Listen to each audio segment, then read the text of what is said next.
mathematics and music, what's the connection? Already in antique times, we have established a connection. Pythagoras, 500 BC, already established connection between length of strings and pitch. And from there, that time we also have the hierarchy, arithmetic, geometry, astronomy, and music. So, what's the connection between math and music may seem a little bit paradoxical. How can something so beautiful and wonderful as music have anything to do with something that's so dry and boring as mathematics? Well, what does the science say? We already heard this beautiful talk by Elaine about what happens in the brain with listening to music.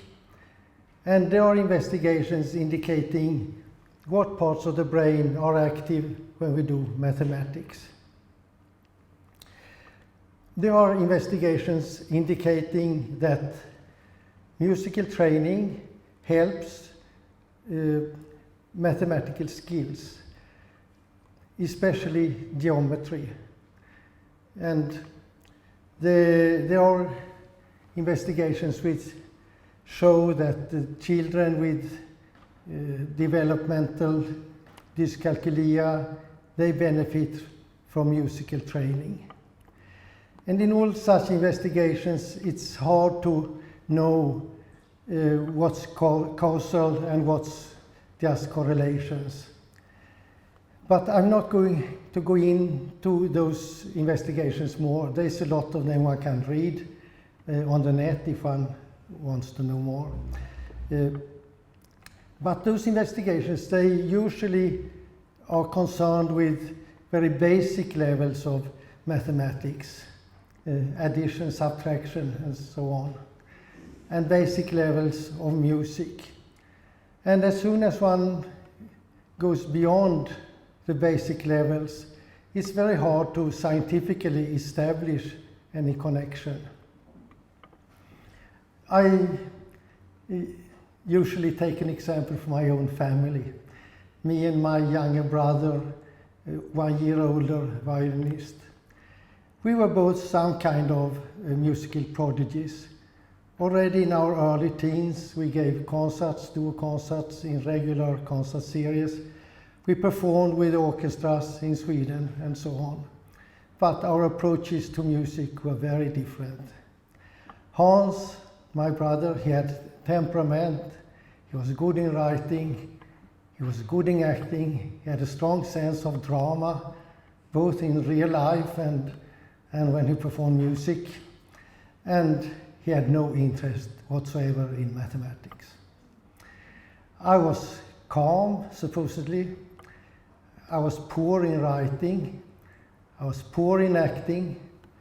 And when it came to music, I got very excited by beautiful sounds and lyrical expression, like the beginning of the second movement of Grieg's piano concerto.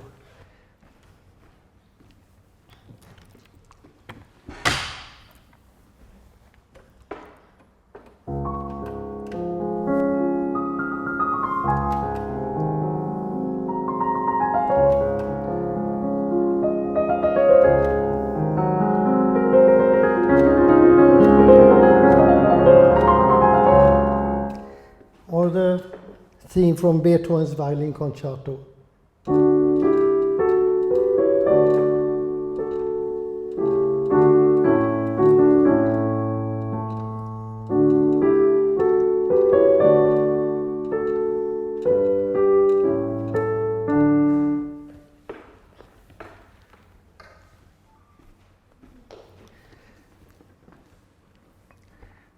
My talk will be mostly about, or almost totally about, my own experience of a connection between math and music, because it is strong, but it's also personal. And I'm sure that those who have worked seriously in both areas will have their stories about the connection with differences and similarities with mine.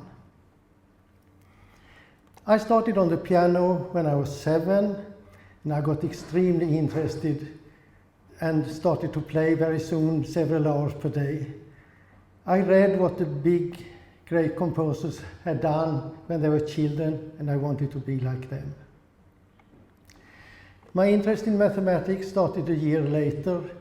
I was 8, I was in 3rd grade, and I completed the curriculum up to the 6th grade. And at that time, also my older brother Bengt started to give me problems where there was no recipe how to go about to solve them. And for me, that was a very important influence, because it gave me this feeling that mathematics, that's not something that I can just learn. Mathematics is something that I have to figure out myself how to do. Now, I will jump 10 years to the year 1961, when I was 17. At that time, I had already a fairly complete musical education. I'd studied piano. My main teacher was Gottfried Born, but I also studied with Austrian piano professor Bruno Seidlhofer and the famous pianist Dessa. I studied orchestral conducting, I think it's a misprint there, with Thomann, one of the leading Swedish conductors at that time, but also in Salzburg and with other teachers. I studied music theory and composition with Valdemar Söderholm and his star student Ulf Björlin, before Ulf Björlin got so famous.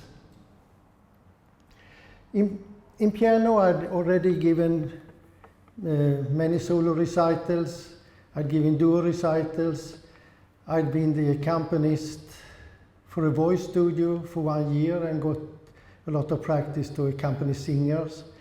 I performed with orchestras, concertos. And I actually also assisted as a piano teacher. When I was 11 years old, I had a piano student for half a year who was also 11 years old. And in the spring of 1961, I won a national-wide piano competition with about 300 participants.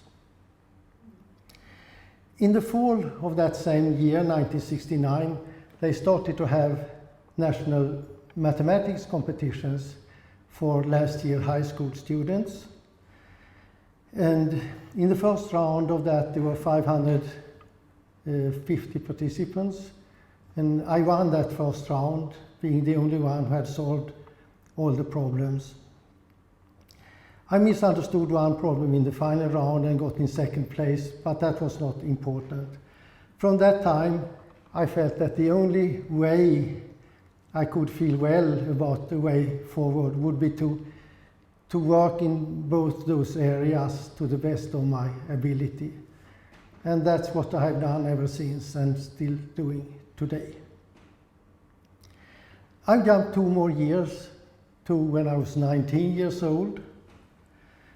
In music, then I gave my first official debut concert in the Stockholm Concert Hall, and that was successful.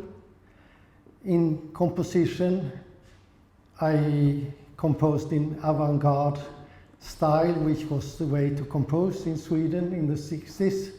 That was the only permitted way almost. And I also had ideas that I should write abstract opera where the actors were not people but some kind of objects. And that project was a start, but it never came to any completion. In mathematics, I completed my field cand examen at the university, and I got into the research program for mathematics. But I didn't do it the standard way. The standard way Yes. The standard way to start research in mathematics would be to go professor and ask to be the professor student. Then the professor will provide literature to study that one should learn some field where the professor was a specialist. And then the professor would provide some research project. I was just at that time 19 years old. I was influenced by my teachers in composition and piano, and I felt that I should, like in music, I should create my own piece of art. That's what that wild idea I tried to apply to mathematics. So I invented some systems of equations involving composition of functions. I don't have them written down. Ulf asked me about that, but and I started to solve them. And after a while, I contacted one of the professors at Stockholm University, Hans Rådström, brother to the author Per Rådström, and showed him what I've done. And he looked at it and he said, well, perhaps this can be connected to something about topological groups. Why don't you try to do that? And so I did. Here I should point out quite the difference between math and music. In music, you can make a real contribution without a lot of formal studies. We see that with some of the poets. Dan Andersson wrote beautiful songs with essentially no musical education. Perhaps even more, B.S. Sjöberg, same story. And of course we have the current outstanding example, ABBA. So my wild idea to try to do something similar in math may not have seemed very promising, but with the good luck I had, it actually turned out fine, and I will tell about that. After that advice of Rådström to look at topological groups, I was moving around in the dark for about 1 year, and I felt quite depressed about that often. But after about 1 year, I realized that some of the groups which came out of my wild ideas had some very unusual properties, and that had far-reaching consequences. So suddenly I had a real mathematics project to work on. And I gave it the name Investigations on Hilbert's Fifth Problem for Non-Locally Compact Groups. Doesn't matter what that means, but that was the name of the project. And I worked on it for 5 years in isolation. There was no literature to read because it was still a quite exotic topic. It was far from any Swedish tradition in mathematics, and it seemed like nobody would probably have any interest in reading what I came up with. Now, after 2 years, I could see that some of those techniques and concepts that I had developed for my project, they could be used to solve problems in an area of mathematics called functional analysis.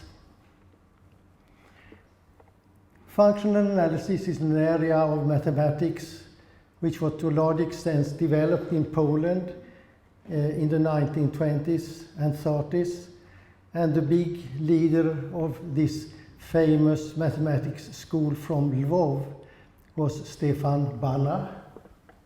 Yes, here we have him. Banach is now regarded as one of the greatest Polish scientists of all time, together with Copernicus and Marie Curie.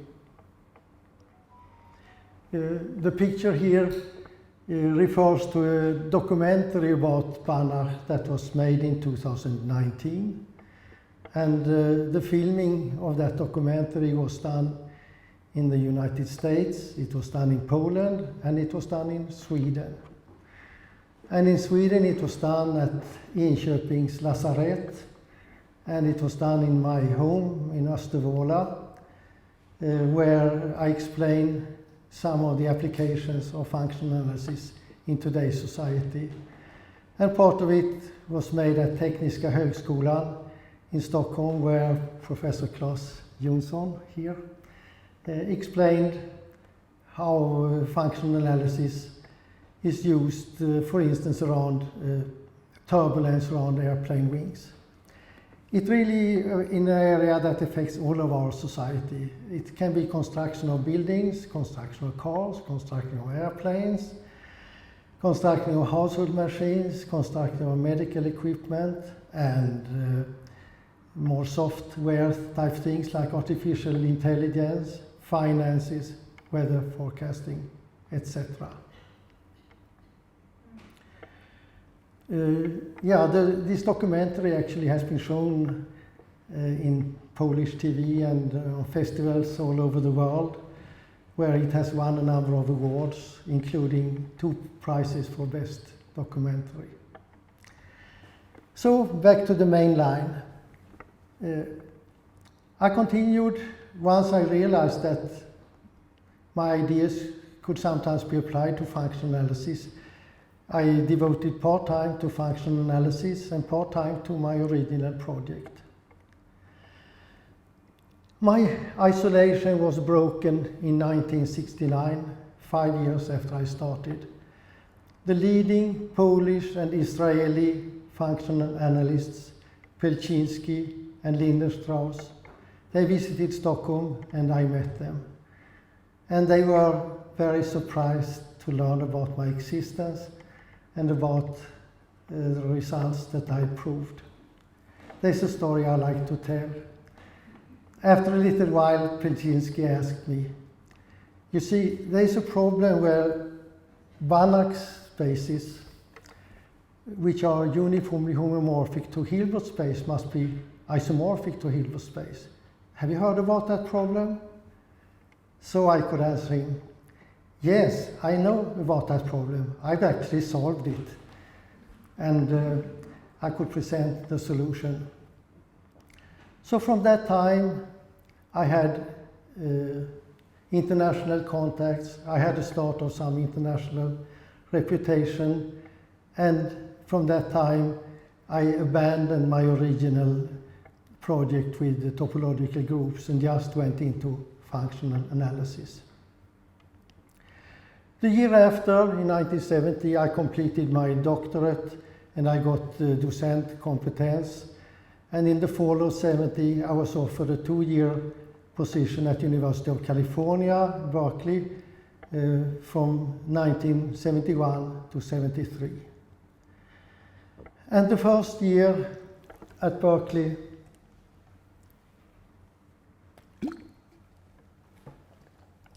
was very successful. I could use so many of the techniques and concepts that I developed in my isolation to solve quite a few problems in functional analysis. First, a 30-year-old fairly central problem, and in the spring of 1972 came the big success. I managed to finalize solutions of what Ulf already mentioned, the so-called basis problem and the approximation problem. These 2 problems were regarded as the most central problem in functional analysis at that time, and they had been unsolved for more than 40 years, and there had actually been not much progress towards any solution of them. This success was very overwhelming for me, changed my life, and until that time I, without success, applied for lower level positions in Sweden, and now suddenly I had offers of professorships from 6 leading American universities, from University of California at Berkeley, from Stanford University, from California Institute of Technology, from University of Michigan and a few more. The success with the basis and approximation problems actually was, together with many other things that happened at the same time, really changed the field of functional analysis. Also the applications with the help of computers started to be more and more important. So functional analysis from the 1970s looked very different from the functional analysis from the 1960s. I should mention a little bit what happened to my original wild ideas, and there's something that I'm quite excited about. In 1967, in my original project, I needed two concepts, and I needed to prove that they coincide now and then. And 10 years later, these two concepts started to be used by other functional analysts, and they gave them the name Rademacher type and Enflo type. And the question whether they always coincide became, with time, more and more important and famous. And so, after 50 years, finally, this problem was solved, that Rademacher type and Enflo type are always the same. And Annals of Math, where it's published, is one of the two most prestigious math journals in the world, together with ACTA, the Scandinavian ACTA Mathematica.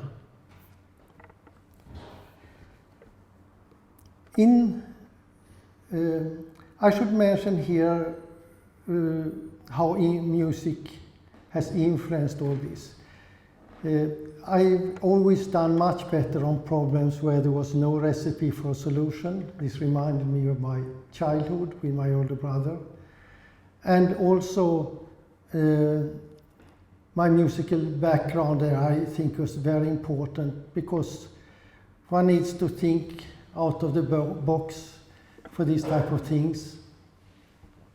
And in music, when one composes or performs, one is challenged to think out of the box at a fairly early stage in the process.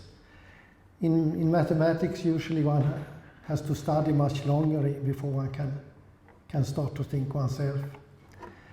And I do much worse if I try to work on problems in areas where there's already a theory developed.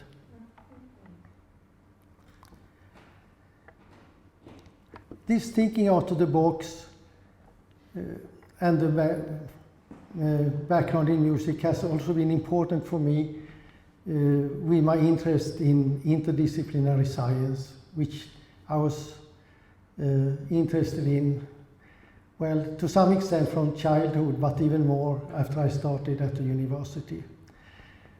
In interdisciplinary science, there are many challenges where one really has to think out of the box, because several different sciences are included and there are no recipes for how to go about them.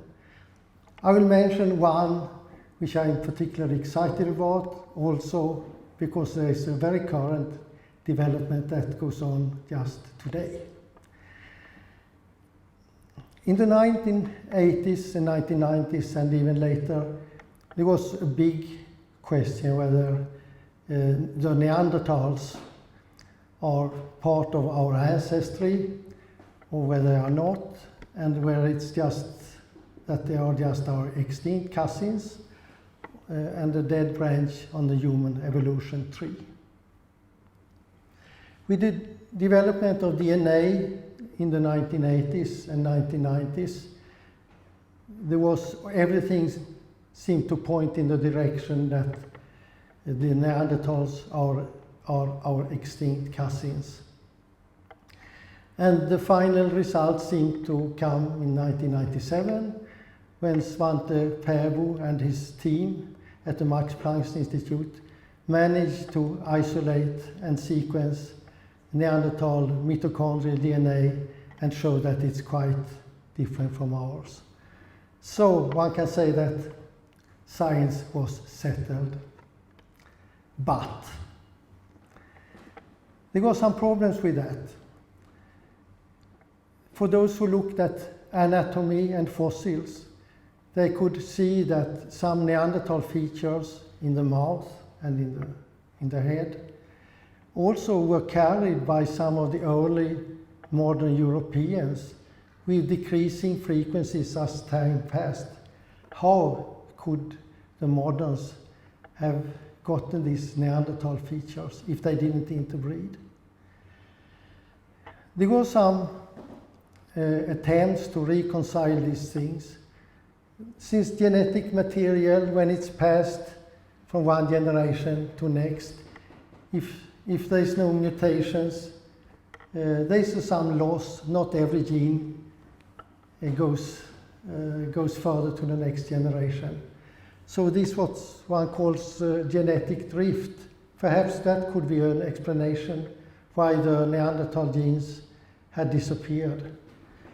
But if one makes the computations, it was not enough to explain that so much loss of Neanderthal genes as one had observed. So I spent a whole year, since 1997 actually, I believed myself that the Neanderthals are part of our ancestry, even if we were a small minority who had that belief. And I worked already all the year 1998 to try to reconcile these contradictory pieces of information, the DNA and the fossils. And after 1 year, and it's a long story, but I managed to find a convincing reason how that could happen.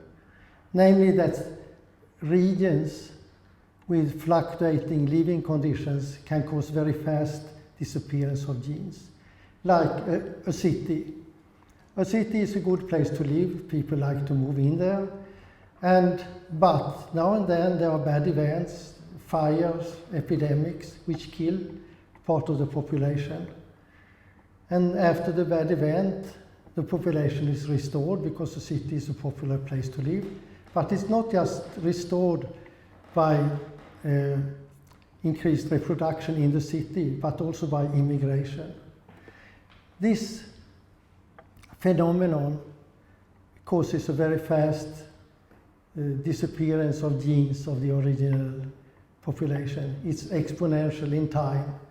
So that actually provided an explanation to these seemingly contradictory pieces of information about the Neanderthals. My model got some attention because it explained some observation from Australia, and so actually Svante Pääbo invited me to the Max Planck Institute to talk about it, and I had for a while a good email contact with him and some other collaborators there. But the main idea that the Neanderthals were just our extinct cousins was still the dominating belief. In 2010,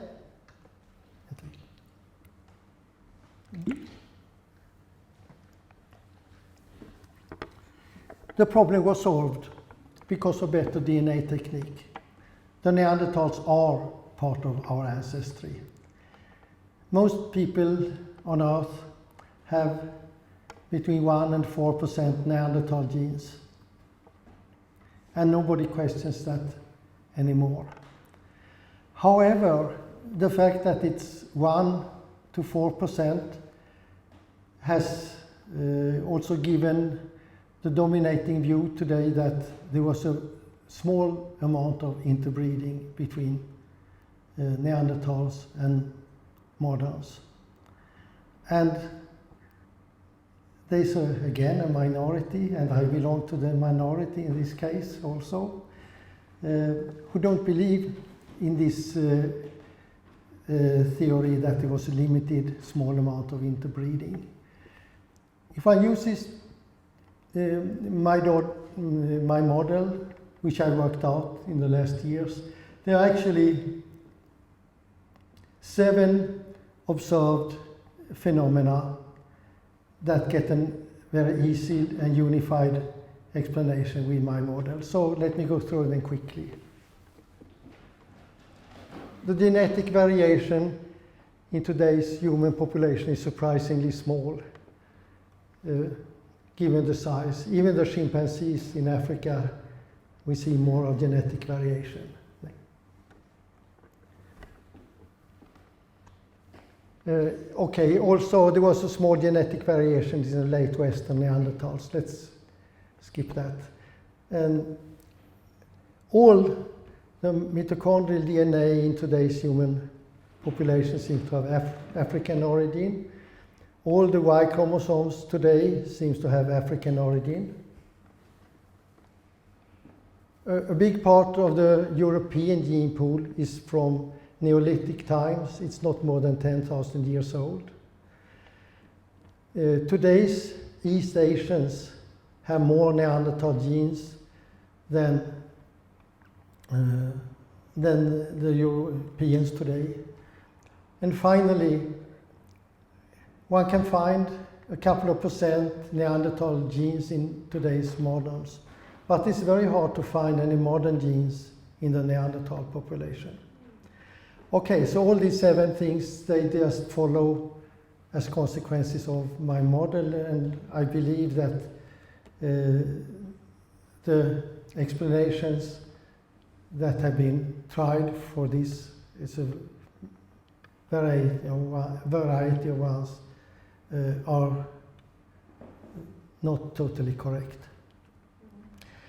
So finally, one nice thing about this is that there are some Spanish anthropologists which are well established who believe in my ideas, so I collaborate with them now to finalize this paper. And to brag a little bit, they told me this paper is more important than you probably understand yourself.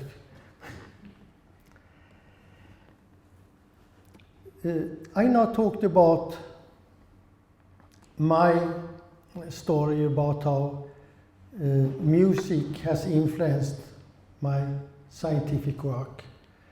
And as I said, many others who have been doing both things probably have their story.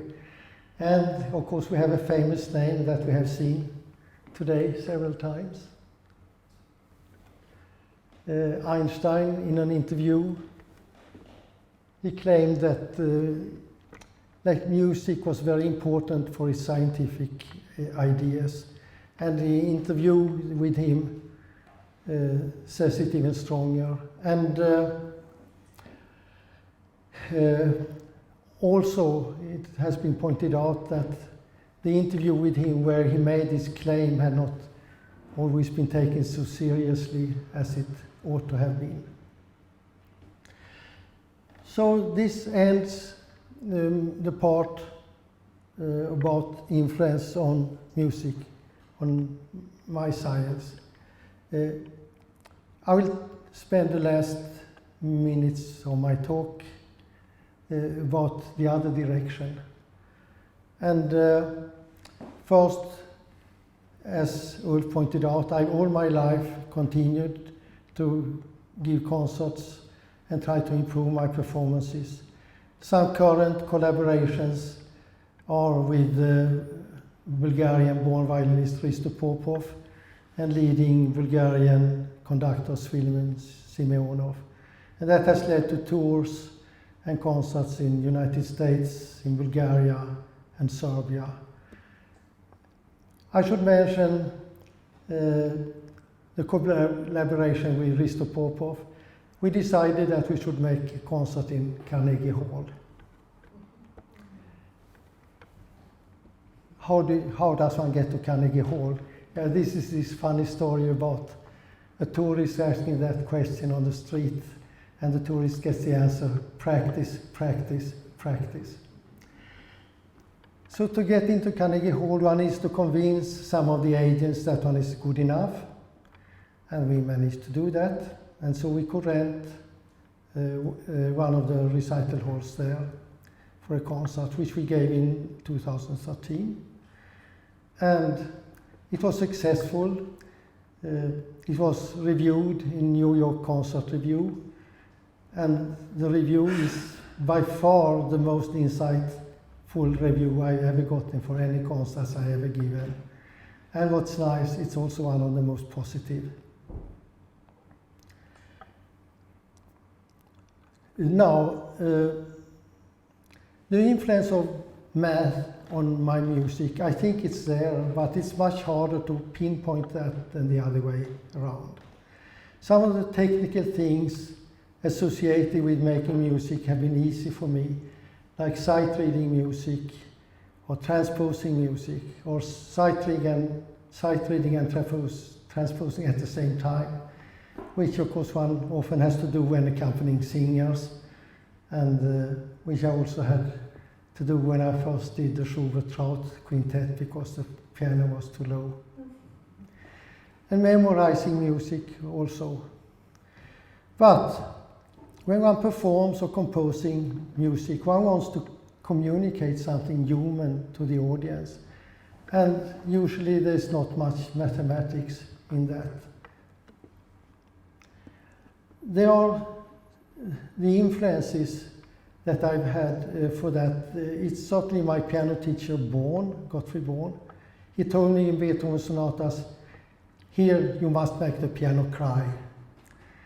And he told me for the opening of the Pastoral Sonata, this opening, it has to be like you open the window and feel the spring air coming in. Some of the influences I should mention, there are at least two poets, and that's the German poet Friedrich Hölderlin and the Swedish poet Gustaf Fröding. The composer Gustav Mahler, I should mention, and the painter Vincent van Gogh.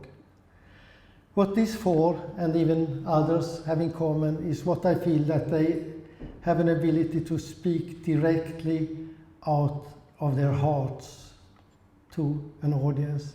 And that's what I'm striving for when I perform music. In a little while, I will play Beethoven's last piano sonata at the concert, and let me comment a little bit about that. At least when Beethoven wrote this, he was completely deaf. His piano was ruined by his attempts to hear any sounds by banging on the piano. And the last piano sonata, it starts with some dramatic chords.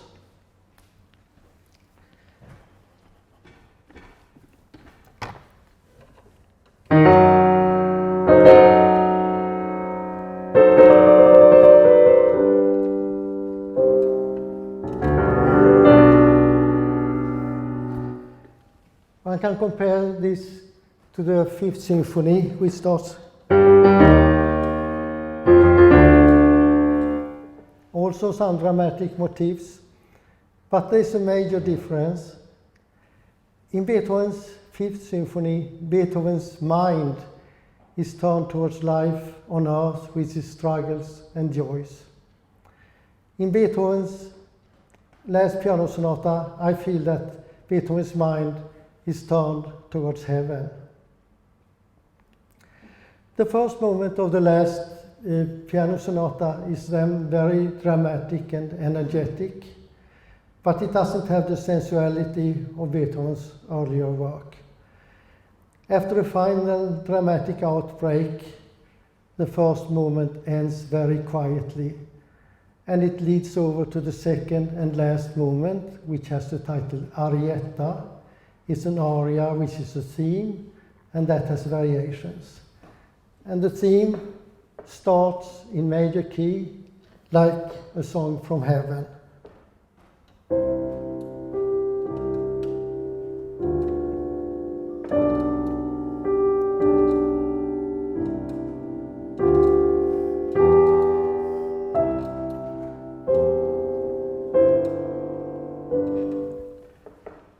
Then this theme has variation, and the variations in the beginning, they get more and more lively, almost jazzy, and then they become more reflecting.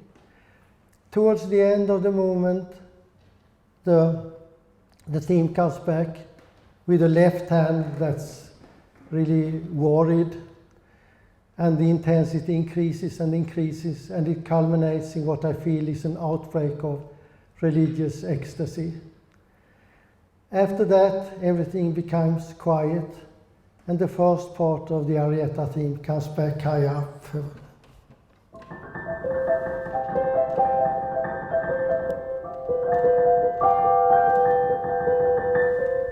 And the moment ends.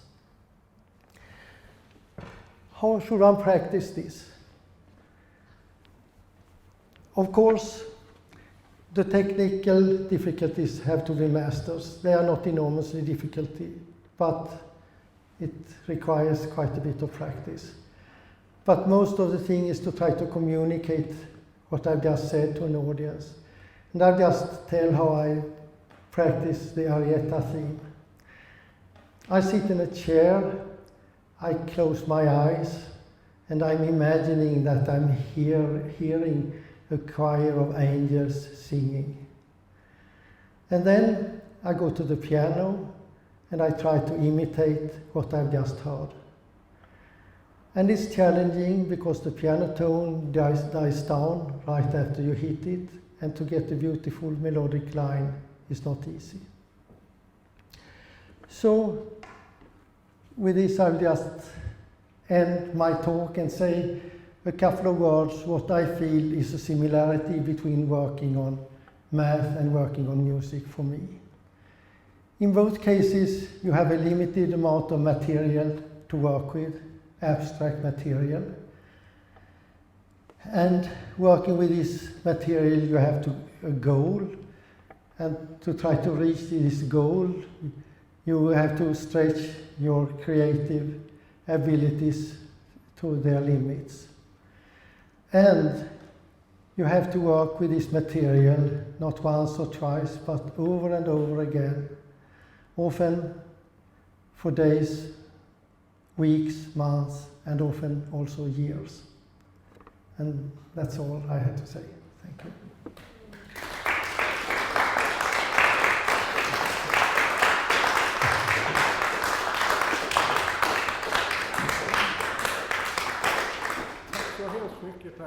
Thank you very much. Thank you. Wonderful, interesting, beautiful lecture.